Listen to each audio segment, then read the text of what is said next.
Hi, and welcome to this week's Monday Night Conversation. My name is Annika. I'm the founder here at Mummy Made This, and we want to inspire creative play in children with the products that we come up with. But I also want to make parents' lives that little bit easier through sharing what doesn't work in our family. Um, yeah, and just join people together that are like-minded on this parenting journey that we're all on.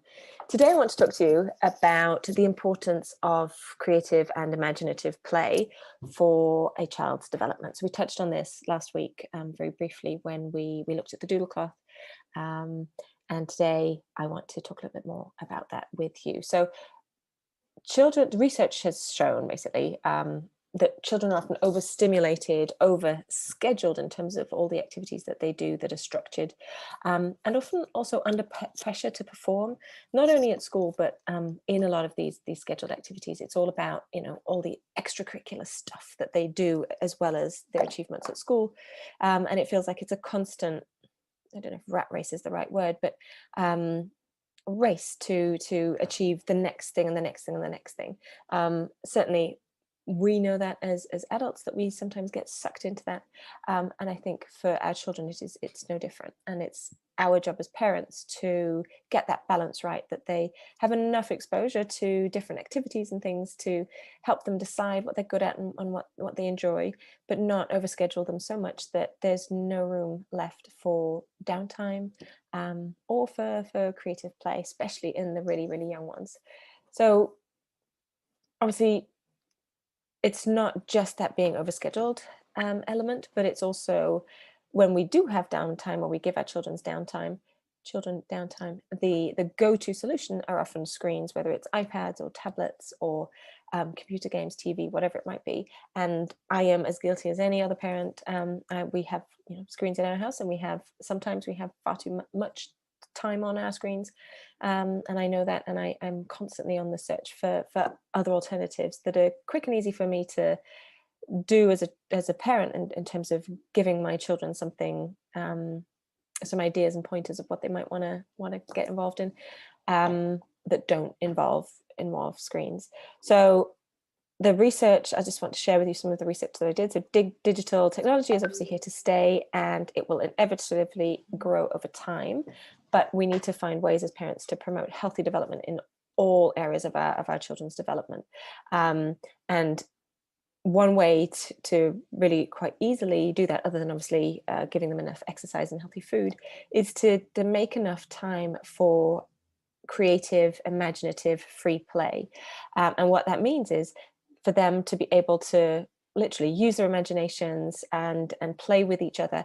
And this helps them build their social skills, their emotional skills, and helps them with their emotional well-being as well, because creative play helps them work through big feelings and through role play and playing with their dolls or with their peers or siblings, helps them figure out how to be with other humans, but also how to, if they choose to do role play, for example, they will work through some of their feelings. So excuse me, I know that my daughter, the other day, she was playing with her doll, and her little doll had been really upset, and so it was wonderful to see how she then played through giving her doll a little cuddle, or tucking her in and finding a spot for her to sleep near her own bed, a pretend bed, in this game that she was playing. And it was basically working through what had happened the night before, where she had woken up in the middle of the night, she'd been really upset, and she ended up sleeping next to my bed and feeling I think safe and loved, and that's what she was doing with her doll, but still processing some of those feelings, I guess, of being upset in that night. So it was a really important and good way for her to process some of the stuff that had been going on in her. And that's much more easily done with that opportunity to play freely with her dolls or whatever, rather than sitting in front of the screen basically, and watching TV. The risks of too much screen time, I know people go on and on about this, and it's not about a scare tactic, but every now and then it does me good to remind myself of what those risks are. So I will just very briefly touch on them. Obesity, too much time engaging in activities where you're just sitting still, such as playing video games or watching TV, can be a risk factor for obesity and heart health. Sleep problems, and I found that with my oldest, actually, when he watches TV too close to bedtime, the others as well, but him in particular, the light emitted from electronic devices interferes with the brain's sleep cycle and can prevent getting a good night's sleep. To sleep more soundly, keep screens out of the bedroom and avoid them for at least an hour before you climb into bed. Chronic neck and back pain so too much screen time can lead to poor posture.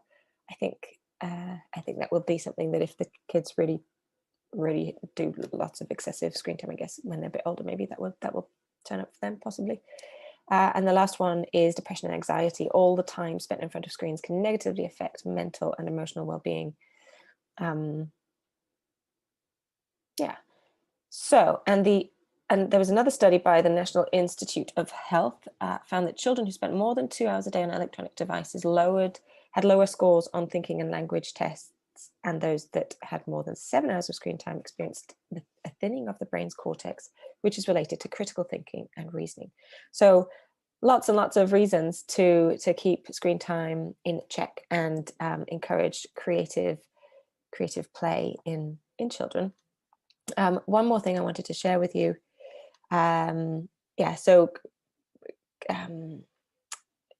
Creative creative play and imaginative play in particular helps children not only with their emotional development, as I touched on with the example with Isla, in terms of helping them to practice what it feels like to be in certain situations, integrating their feelings with the tasks that they're doing, processing stuff that's going on in their lives, whether it's through painting and drawing that they do, or when they tell stories with their dolls and toys.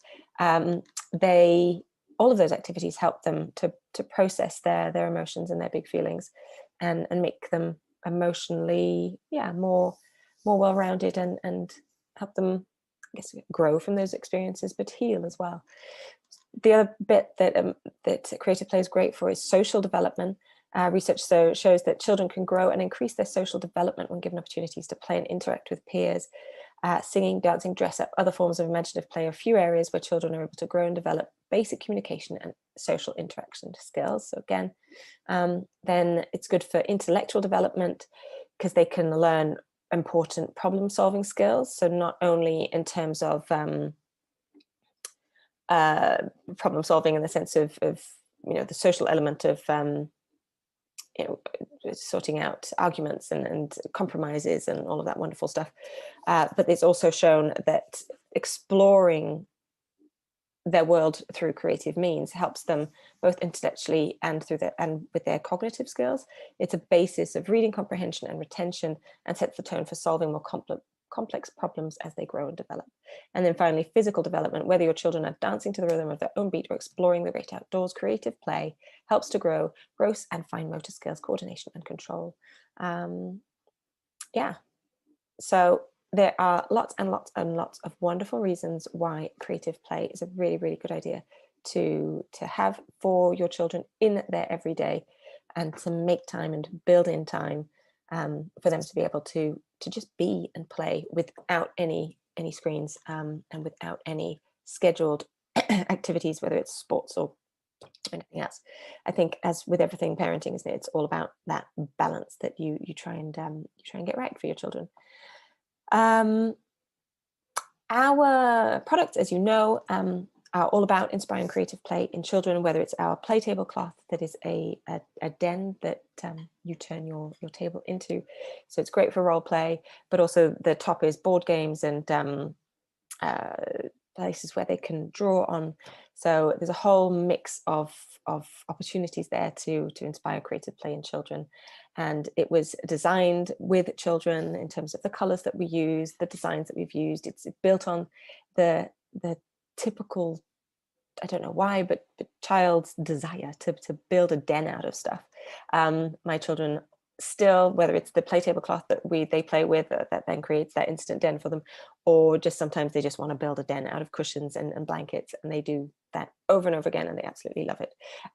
So yeah, as I say, the play tablecloth was designed and inspired by what children love to do, and it was tested thoroughly with my children and other children as well, to make sure that it attracts them, and it sort of pulls them into that world of creativity and playing and imagination, and draws them into just giving it a go and start playing.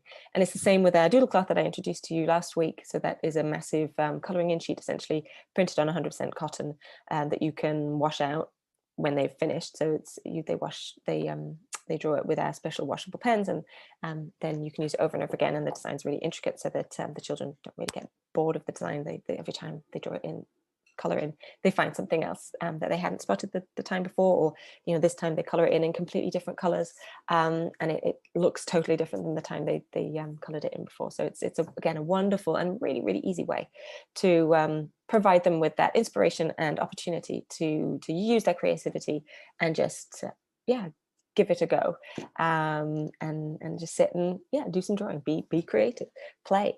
So again, that product was tested with children, and we have taken their feedback on board to make sure that designs resonate with them, inspire them, and draw them in to really want to play and give them a go. But we've also had our parents obviously in mind, so all our products are also economically sustainable. Is that the word? Yes. So they are good for your wallet, but they're also good for the planet, because they are washable and they're made from 100% cotton. And it's all about looking after the planet for the next generation, as well as helping this generation of little people thrive and become wonderful, independent, kind, caring, strong, resilient adults through helping them develop and grow in the best possible way. So that's all for me for today. The last thing actually I will say is that all our products, because they draw children into play and play independently as well, there's the opportunity to have some downtime yourself as a parent as well, without having to put your kids in front of the screens. These products really do work.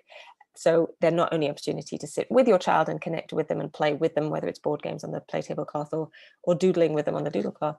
The children are very happy to also play independently. So it's an opportunity for you to just sit down and have a cup of tea and just have some downtime, because I know, as good as any parent, that's a really important part of parenting, is to have the opportunity to recharge your own batteries regularly, so that you are present and able to be there for your kids. Anyway, that is enough for me for tonight. Thank you for joining us at this Monday night conversation. If you want to be added to our mailing list, it's www.mummymadethis.co.uk/mailing list. If you want to receive the videos, if you've missed any of the previous ones and you're interested, you can get onto that mailing list through going on the link www.mummymadethis.co.uk/Monday night. All our products are available on our website, www.mummymadethis.co.uk. You can find us on Instagram and on Facebook, both under Mummy Made This, and also on YouTube, also Mummy Made This. And I will see you next week on YouTube from 8 o'clock again. I hope you have a wonderful rest of your week, and you find ways to connect with your children in really healthy, engaging ways. They're only little for such a short period of time. So my son reminded me of that the other day, when he spelled out to me how soon he'll be able to walk to school by himself. Made me realize they're only little for a short period of time, even though it feels hard on some days. It really is such a wonderful opportunity to connect with them. Make the most of it, and enjoy the rest of your week. Take care.